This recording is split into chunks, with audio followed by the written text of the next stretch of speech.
Kadar se želiš vrniti na začetek, izključiti zvok ali zamenjati način branja, 1001 pravljica Lile Prap. Pripovedujem Jurij Zrnec. Dragi mladi bralci, čudna pravljica, boste pomislili, če boste tole slikanico prebrali tako kot druge knjige, se pravi po vrsti od prve do zadnje strani. Pri branju te knjige se boste morali nekoliko bolj potruditi. Na dnu vsake strani sta namreč zapisani vprašanji, ob katerih lahko izbirate, kako se bo zgodba nadaljevala. Kakšno pravljico boste prebrali, je odvisno samo od vaših odločitev. Živela je ljubka in prijazna deklica, ki so jo vsi imeli zelo radi.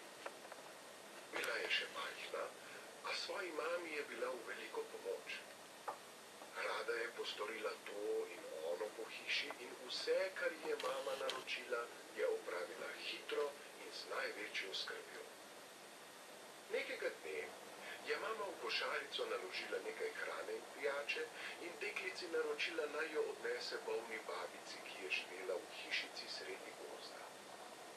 Previdna bodi, je rekla mama, ko se je deklica odpravila na pot.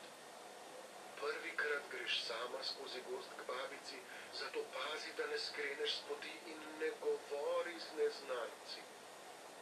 Če te zanima, kaj je doživela deklica, ko je sama hodila po gozdu, nadaljuj na strani 4.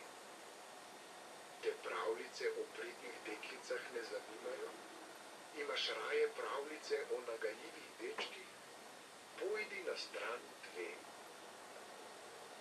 Živel je deček, ki so se ga zaradi njegove nagajivosti in nesramnosti vsi izogibali. Ker so bili starši pogosto z doma, sta morala nanj paziti starejša brata.